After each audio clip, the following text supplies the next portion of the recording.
खान साहब को अब गिरफ्तारी भी नजर आ रही है और खान साहब ने उसके रिएक्शन में कहा है कि मैं तैयब बर्दगान हूं, अगर मुझे पकड़ा गया तो आग लगा देना पाकिस्तान को, टैंकों के नीचे लेट जाना। अब पता नहीं वो किस तरह कितना कौम उनके साथ चलती है। महंगाई के हालात ये हैं कि रोटी 25 रुपए की हो चुकी है, नान जो है वो 30 रुपए का हो चुका है, और आटा मजीद महंगा होने वाला है क्योंकि इस वक्त wheat crisis is all over the world. उसे आगे चले तो मैं जो आगे बात करना चाह रहा था, अब इंटरनेशनल लेवल पर जयशंकर साहब ऑस्ट्रेलिया के दौरे में गए हैं और वहां पे उन्हें अपॉर्चुनिटी मिली, उन्होंने दूसरी दफा पाकिस्तान पे अटैक किया। एक तो वो यहाँ पे अटैक कर रहे थे, अब दूसरा आज जो उन्होंने कहा है, एक तो यूरोप की उन्होंने तसल्ली की है, और फिर जब रशिया की बात आई है तो उन्होंने कहा है कि पूरा वेस्ट जो है वो पाकिस्तान का साथ देता रहा है। आपको उस वक्त याद नहीं, we were victim of terrorism.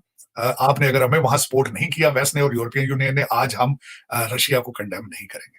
तो इस वक्त मेरे ख्याल में अगर देखा जाए तो जयशंकर साहब जो है वो he is having a full blown campaign against Pakistan. वो बार बार इंटरनेशनल लेवल पे पाकिस्तान को दहशतगर्दी के साथ अटैच करके ही must be on some kind of target. ये सिचुएशन वहां की है। दूसरी तरफ टीटीपी जो है, ना सिर्फ उन्होंने अपनी कैबिनेट अनाउंस कर दी है, बल्कि वहां उनके मोहम्मद खुरासानी है जो बार बार अपने बयान दे रहे हैं पाकिस्तान के खिलाफ, बिलखसूस शहबाज शरीफ साहब और हमारे बिलावल भुट्टो साहब के खिलाफ। और साथ ही जो है इस वक्त हमारे ज़बीउल्लाह मुजाहिद साहब जो तहरीके तालिबान अफगानिस्तान के हेड, जो स्पोक्स पर्सन है, उन्होंने भी कहा है कि वी विल रिटेलिएट अगर आपने हम वी आर नॉट सीरिया। उन्होंने कहा कि जिस तरह वहां पे इजराइल जाके अटैक करता है, वी आर नॉट सीरिया।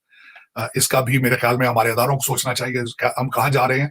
ये वही लोग हैं जो आप ट्रेन करते रहे, ये वही लोग हैं जो आपकी सपोर्ट के साथ चलते रहे। तार साहब, मैं चाहता हूँ कि थोड़ा सा आप ये जरा एलेबोरेट करें कि ये डॉक्टर जयशंकर का जब दिल करता है वो उठ खड़े होते हैं और बोलते हैं, लेकिन पाकिस्तान की जो पॉलिटिकल क्लास है वो उसको डिफेंड नहीं कर पाती बात को। आप क्या समझते हैं, हमारा केस डिफीटेड है? जैसे फॉर एग्जांपल यूरोप, अमेरिका, सबको पता है पाकिस्तान ने दहशतगर्दी की जंग लड़ी। वो जो ऑस्ट्रियन एंकर है उसने भी उसको कहा कि आप एपिसेंटर क्यों कह रहे थे, तो उसने कहा मैं तो बड़ा डिप्लोमेट होकर कह रहा हूँ, मैं तो इससे भी सख्त हो सकता हूँ। तो दूसरी तरफ जो एक तरफ और दूसरी तरफ हम देख रहे हैं कि मिलिट्री जो है वो बिल्कुल ऑपरेशन शुरू करने वाली है। तो ये तो हम अपने अमलों से साबित कर रहे हैं कि पाकिस्तान जो है वो आज भी दुनिया कारोबार कर रही है। सप्लाई चेन के मसले हैं, उनके वो मसले हैं कि जी हमारे पास कोविड की क्राइसिस है, इकोनॉमी स्लो है, इन्फ्लेशन है, और हम वहीं के वहीं हैं। सो हम, आप क्या समझते हैं, हमारे लिए ये दहशतगर्दी का जो इशू है ये हमारे दर्द सर बन चुका है? हम तो अपने केस में डिफेंड नहीं कर पा रहे क्योंकि सियासतदान समझते हैं ये फौज का मसला, और फौज कह रहे हैं सियासतदान ओनरशिप नहीं लेते। मैं देखिए, आपने अपने सवाल के अंदर इसका जवाब भी दिया है कि उसकी वजह यह है कि अब देखिए आपकी आजकल की गवर्नमेंट क्या है। गवर्नमेंट तो ना होने के बराबर है क्योंकि 11 पार्टियों ने 11 मिनिस्ट्रियां आपस में बांटी हुई हैं।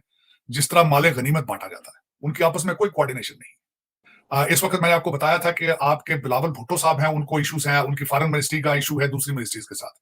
वो अलाइंड नहीं है नून लीग के साथ, वो नहीं अलाइन है वो किसी और पार्टी के साथ। तो वो अपना अपना एजेंडा है। अगर आपको मैं बताऊं तो इस वक्त पाकिस्तान के अंदर फिर एक दफा फिर पॉलिटिकल इंजीनियरिंग शुरू हो चुकी है। एमक्यूएम को तोड़ा जा रहा है, बलूचिस्तान के अंदर पीपल्स पार्टी को स्ट्रॉन्ग किया जा रहा है। तो देखें, हम लोग, हमारी तवज्जो बॉर्डर्स पे है ही नहीं। हमारी पॉलिटिकल इंजीनियरिंग, हमारे इदारे जिनको बॉर्डर या इंटेलिजेंस या दहशतगर्दी के खिलाफ जिनको काम करना चाहिए, वो वीडियो रिकॉर्डिंग और ऑडियो रिकॉर्डिंग में बिजी है। तो मसला ये है। और दूसरा, सियासतदान, मैं आपको बताऊं, जिन सियासतदानों की आप बात कर रहे हैं सारे बाहर से पड़े हैं, लेकिन सबके कैरेक्टर जो है वो सबके हाथ जो है वो करप्शन के अंदर गंदे हैं। तो दर हकीकत ना नेशनलिज्म है, ना नेशनल इंटरेस्ट बेस्ड डिसीजन लिए जाते हैं। तो उसी की वजह से, और आज का मसला नहीं है। आज मैं अगले दिन पढ़ रहा था, मैंने अयूब खान साहब के बारे में कुछ पढ़ रहा था, कितनी बेदर्दी के साथ उन्होंने उनका जो लड़का था जिसने जिसको पहले एक तो वो देखिए, अयूब खान साहब तैयार करते रहे अपने लड़के को टू बिकम नेक्स्ट किंग।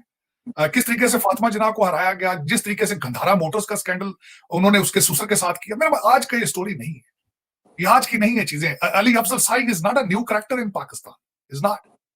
इससे पहले आज मैं मेरी एक आपके करंट सिचुएशन से मैं पूछना चाहूंगा, इस वक्त शरीफ फैमिली को अपनी फैमिली से बाहर कोई लीडर नजर ही नहीं आता। दरअसल हालात तो ये है कि वो जो आपको पता है वॉशिंगटन प्रॉपर्टी जो कि पाकिस्तान को गिफ्ट की थी मिस्टर इस्फहानी साहब ने, जो पाकिस्तान के पहले एम्बेसडर थे अमेरिका में, और हमने अब वो गिफ्ट भी बेच दिए हैं। हम वैसे हमारी रवायत अच्छी है, हमें कोई भी गिफ्ट दे हम बेच देते हैं। इमरान खान साहब भी यही करते हैं। लेकिन के साथ ये कह रहा हूं कि आपका, इन्होंने कहा कि रात को 10 बजे शादी घर बंद हो जाएंगे, दुकानें बंद हो जाएंगी, ठीक। आपने शायद खबर में ये नहीं पढ़ा होगा कि वो इसको इन्फोर्स कौन करेगा। सूबे करेंगे, और वो तो खबर ये है कि पाक आर्मी इसको इन्फोर्स कराएगी। अच्छा, और ये और उसमें मैं ये कहूंगा, अगर पाक आर्मी ने बिजली बंद ही करानी है तो इनको पैसे, मैं बल्कि एक और आज आपसे मेरी ख्वाहिश है कि हमारे जो आर्मी चीफ है सऊदी अरेबिया जा रहे हैं, और इस वक्त हर पाकिस्तानी एक्सपेक्ट ये कर रहा है कि $3 अरब लेकर वहां से आएंगे। मेरी ये ख्वाहिश ये होगी कि जब वो मोहम्मद बिन सलमान से मिले तो उसको चुपके से पूछें कि तुम पैसे किमें कढ़ाए सन बंदे को, मैं थोड़ा जो भी सीक्रेट दस दो, किस तरीके से उन्होंने रिट्स कार्ल्टन में ले जाके जो करप्ट सऊदीज थे उनको कहा था पैसे रखोगे तो जाओगे। जब तक वो नहीं किया जाएगा पाकिस्तान में, तो पाकिस्तानी ठीक नहीं होंगे। और ना पाकिस्तान की हमारे डीएनए में शामिल है कि हम we are not polite people. हम जो है सख्त हाथ के साथ डील जो करवाना चाहते हैं, वो फिर किसी को करना पड़ेगा। बिल्ली के गले में घंटी तो किसी को बांधनी पड़ेगी। और वो कुशरीफ आदमी कर सकता है जिनके पहले ही करैक्टर ऐसे हो कि जिन्होंने लूटा हुआ हो, जिनके पास चीजें मौजूद हो, तो वो तो नहीं कर सकते। अब देखें, एक ही उम्मीद है, वो सैयद आसिम मुनीर साहब हैं। और मैं तो देखें एज बैसीते पाकिस्तानी अमेरिकन हाँ भी देख सकता हूँ, ख्वाहिश ही कर सकता हूँ। अब होना करना तो वही है जो लिखा जा चुका है। बल्कि मैं हैरान होता रहता हूँ कि हम यहाँ पे इन चीजों की बात कर रहे हैं। ऋषि सोनक साहब की आज स्पीच बड़ी सुनने वाली थी इस साल की, कि जो मैथ पे उन्होंने तवज्जो दी है। हमारी तो तवज्जो उन चीजों पे है नहीं। हमें तो पाकिस्तान में, जिस तरह मैं पहले आपको अर्ज करता हूँ चीमा साहब, कोई इंग्लिश चैनल भी नहीं, एक था वो भी बंद हो गया। इंग्लिश अखबार छपती है सिर्फ एम्बेसियों के लिए। सियासतदानों को ट्वीट करना पड़ता है तो उर्दू में करना पड़ता है, तो तरक्की फिर हम किस तरह करेंगे। पीटीआई ने व्हाइट पेपर आज निकाल दिया है, कंपैरिजन कर दिया उन्होंने, फौरन देखें ये सही है क्या हो गया, लेकिन ये नहीं बताया कि ये सारा कुछ किया कराया जो है ये 7-8 महीनों में नहीं हुआ। ये जो बारूदी सुरंगें आप छोड़ के गए थे, जो कर्जे लेकर आपने जो कुछ हुआ था, वो मेरा मतलब उसमें आप भी you are one of the contributor in this mess also. आपको जिम्मेदारी अपनी जो कबूल करनी पड़ेगी। हाल ही में भारत के external affair minister doctor S Jaishankar Austria में गए और उन्होंने वहां के सरकारी न्यूज़ चैनल को एक इंटरव्यू दिया, जिसमें उन्होंने पाकिस्तान पर सैंक्शन लगाने का अपील की पूरी दुनिया से। और अब डॉक्टर एस जयशंकर ने सेम चीज़ ऑस्ट्रेलिया के दौरे पर भी बोली, जिसके बाद पाकिस्तान के एनालिस्ट काफ़ी परेशान हो गए हैं और उनका मानना है कि भारत जैसे बड़े और शक्तिशाली देश के फॉरेन मिनिस्टर अगर ऐसे बयान देंगे तो इस पर पाकिस्तान बहुत ही मुसीबत में पड़ सकता है।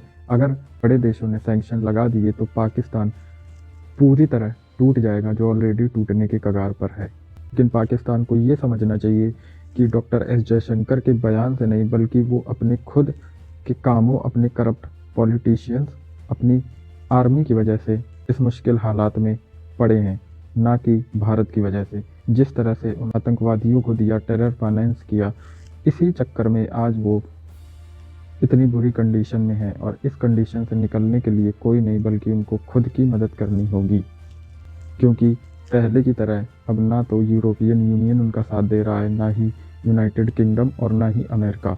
तो अब हालात ये हैं कि पाकिस्तान को अगर वापस से नॉर्मल कंडीशन में आना है तो उनको अपनी पॉलिटिकल स्टेबिलिटी का बहुत ही ध्यान रखना होगा, जो कि दूर दूर तक अभी नज़र नहीं आ रही है। तो ऐसा लग रहा है कि पाकिस्तान शायद 1971 की तरह वापस से कुछ टुकड़ों में बिखर जाए। अब ऐसे ही और वीडियोस के लिए सब्सक्राइब करें और बेल आइकन जरूर दबाएं। आप इस वीडियो को शेयर कर सकते हैं। वीडियो पसंद आया तो लाइक करना ना भूलें। जय हिंद, जय भारत।